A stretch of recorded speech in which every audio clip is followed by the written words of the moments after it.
Bonjour, bienvenue sur cette nouvelle vidéo passionnante. On va vous montrer donc un petit peu de béton extérieur que j'ai fait avec Nora, la pose des deux porte-fenêtres, la pose de l'isolant sur le plafond cathédrale, comme dit Fanny, c'est un plafond sous rampant, je pense. Et puis encore pour ça fait 2 mois presque qu'on est sur la pose des pare-pluis sur l'entourage des fenêtres. Puis ça sera déjà pas mal, non? Oui. Cette semaine, nous avons Fanny qui est en vacances et donc elle va pouvoir travailler un peu plus que d'habitude. Voilà, celle qui ne fout rien va pouvoir travailler. Et j'y vais d'ailleurs. Allez, ouais, on va la suivre. On y va. Bon visionnage.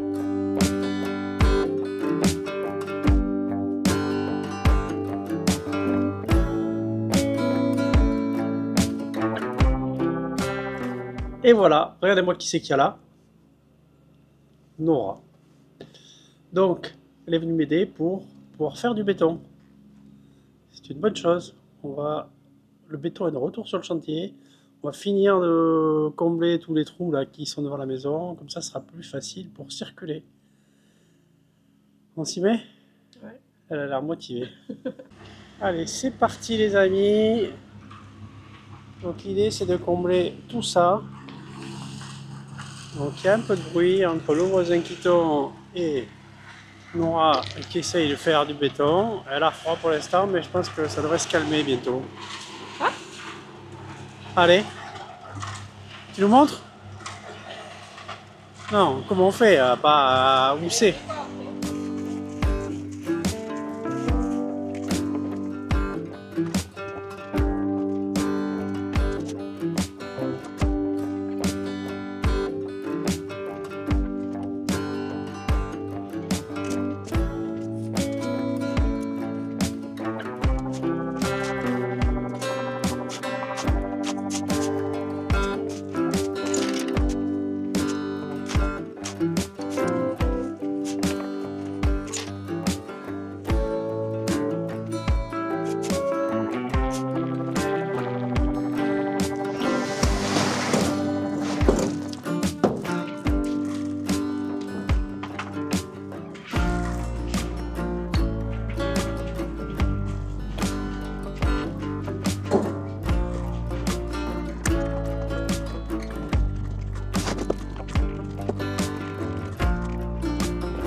Bon, ben merci.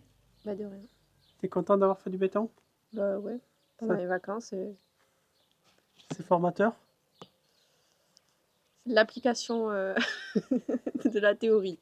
Ok. Et la peinture, tu adores ça? Bah, je pense pas revenir pour ça, quoi. T'adores en mettre par terre, oui, je crois. Allez, merci encore. Et voilà, la deuxième porte-fenêtre est en place. J'ai même mis les équerres au sol. Donc après, il faudra faire un petit coulage pour faire le seuil. Idem sur la seconde, il y a aussi des équerres pour maintenir le seuil.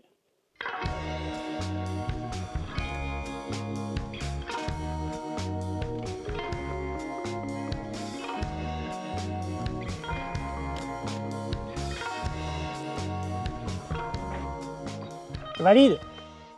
Bon, il fait un peu froid, mais j'aimerais bien attaquer, continuer mon ossature primaire. Donc, vous voyez que j'ai mis un peu d'isolant.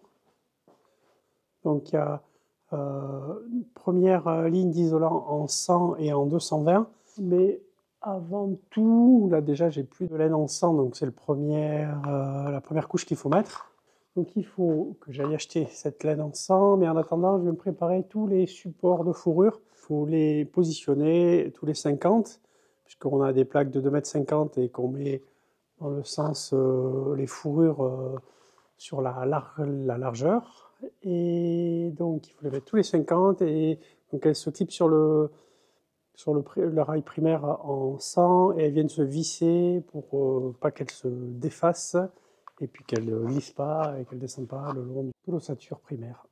Voilà, donc beaucoup de blabla pour vous dire que je mets des vis, quoi. C'est parti.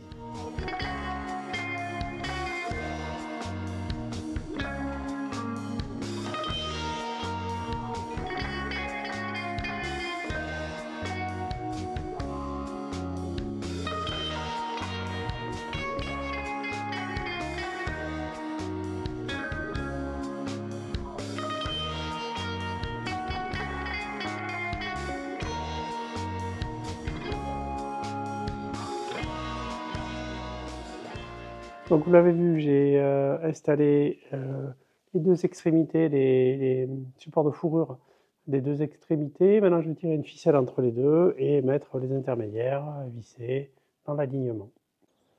On va pouvoir continuer la partie isolation des plafonds sous rampants parce que hier j'ai été récupérer la laine en fibre de bois en 100 mm pour pouvoir faire le premier étage, et après la 220, ça on en a un paquet. Donc on va pouvoir finir. Et puis ici aussi il y a les derniers bouts de pare-pluie 40 mm pour finaliser. On en avait plus assez avec les rainures qui allaient dans le bon sens, etc.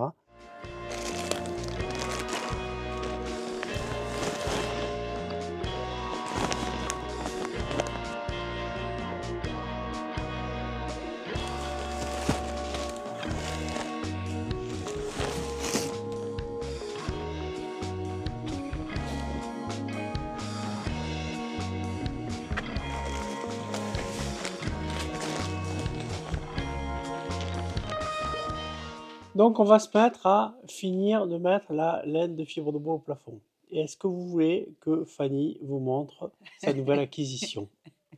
Alors, qu'est-ce que tu as? Regardez. En fait, je vais vous expliquer déjà pourquoi j'ai fait ça, parce que j'en ai marre à chaque fois de revenir dans le chantier et de chercher où sont les affaires. Donc, j'ai ma petite trousse à outils avec mon beau cutter, mon magnifique mètre tout neuf et surtout, ce que je cherche continuellement, mon crayon à papier. Ça, c'est un équipement de professionnel, ça.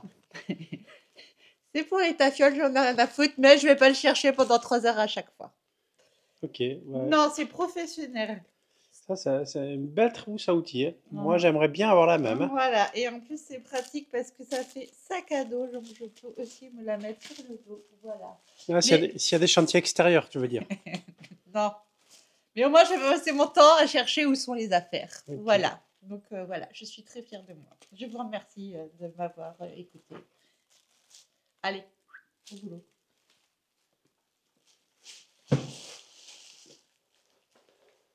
On a fini tout ici. Vous voyez là derrière moi, en haut, l'isolation de cette partie. C'est mon dessin aux échelles, ça, je fais ça. Et on attaque là-bas. Fanny est en place.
Comment c'était notre activité journalière?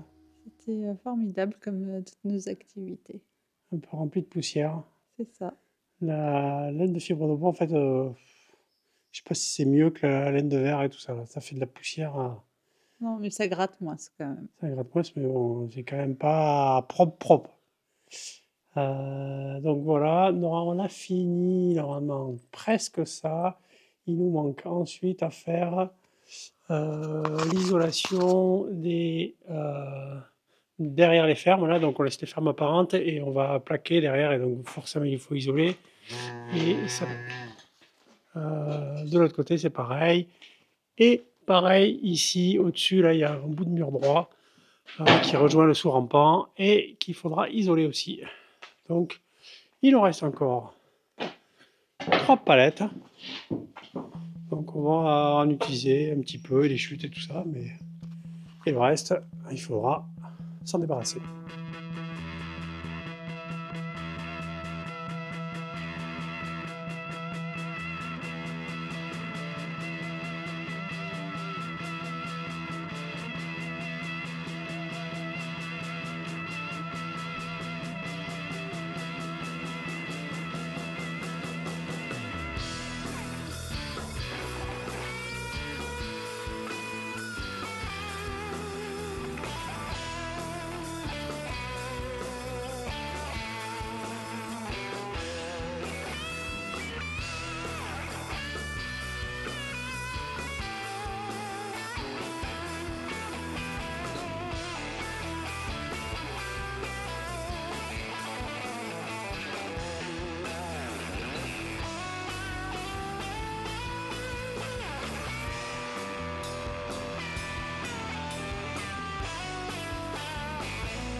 Donc aujourd'hui, je me remets un peu à faire quelques bandes au studio. Donc j'ai sorti mon banjo.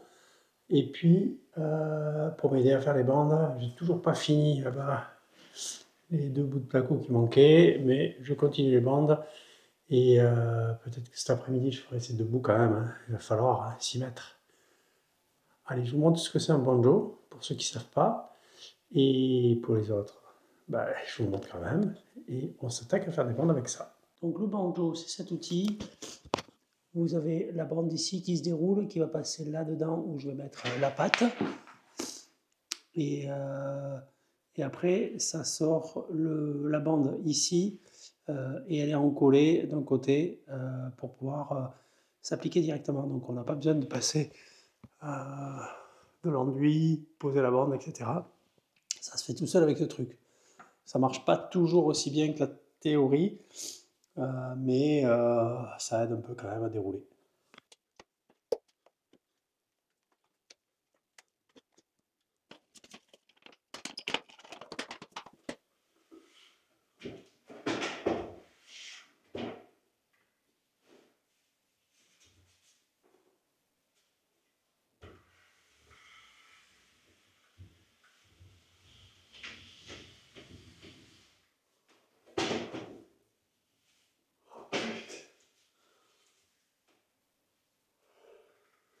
C'est de la merde ce banjo. Le but maintenant, ça va être de passer la première couche de ponçage pour pouvoir encore faire sûrement une couche d'enduit pour la finition. Donc j'ai une nouvelle ponceuse que je vais pouvoir tester parce que jusqu'à présent, j'avais pas eu l'occasion. Et donc c'est une Mirka, donc normalement c'est la Rolf pour faire ce genre de truc. Et bien, ça va être l'occasion de vérifier ça.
Donc là, je m'apprête à passer le produit d'étanchéité sur les murs de la salle de bain du studio.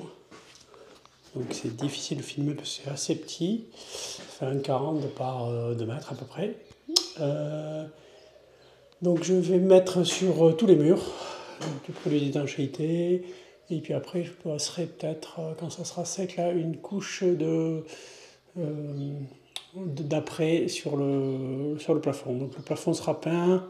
Je pense que les murs de la douche seront carrelés et que ce sera du béton ciré sur le reste des murs. Donc le produit sélectionné, c'est ça, pour faire l'étanchéité.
Donc là, je vais m'attaquer à sortir. Il y a une petite marche là entre le niveau du plancher et la semelle. Là, il y a 1 centimètre. Donc il faut que je rabote un peu tout ça pour pouvoir après mettre mon parquet flottant qui est jusqu'au bord du mur.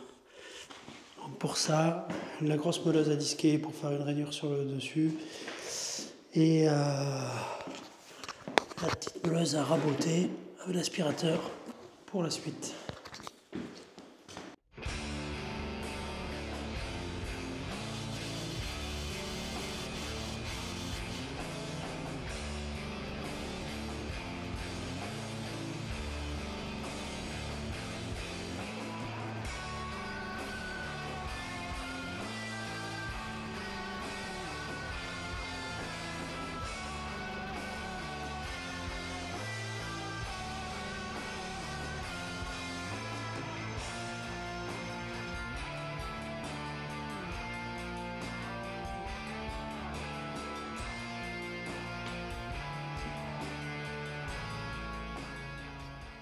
Alors c'est la fin de la vidéo. Voilà, enfin terminé. Merci d'avoir regardé. Et vous avez vu, hein, il est beau mon plafond cathédrale. N'hésitez pas à liker, vous abonner, petit pouce bleu, les commentaires. Partagez. Donc qu'est-ce qu'on va faire après? Après, qu'est-ce qu'on va faire? Un peu de teasing. Hein, quoi? Tu parles trop anglais, hein, les gens ne vont pas comprendre. Hein. Alors, Qu'est-ce qu'on fait après? oui, Eh ben, je ne sais pas. on va essayer de se préparer le sol. Ah oui, on va dégager tout pour se préparer le sol. Tout vider, il faut raboter un peu la dalle, il faut... Oui, tu fais un peu de poussière. Il faudra faire un peu de régrillage. On va aussi sabler les poutres. Non, Après, si, c'est les poteaux. les Sable poteaux. le poteau. Et puis, voilà, ça c'est les étapes un peu compliquées qui arrivent à faire. Et puis, il y a aussi, on va avoir des gens qui vont venir nous aider à amener l'eau. Ah Parce que oui, pour l'instant, on a l'eau au bord de la route, là, depuis 6 mois, et il nous manque 30 mètres de tranchée que j'ai pas envie de faire. Et donc, il y a des gens qui viennent pour faire ça. Comme ça, après, on pourra mettre de l'eau. On aura l'eau plus accessible. voilà, il y aura une petite vidéo. Je sais pas, il faut qu'ils nous autorisent à les filmer. C'est bien vrai. Bon allez, hein, il fait beau, on va en profiter pour aller bronzer. Allez, bonne dimanche.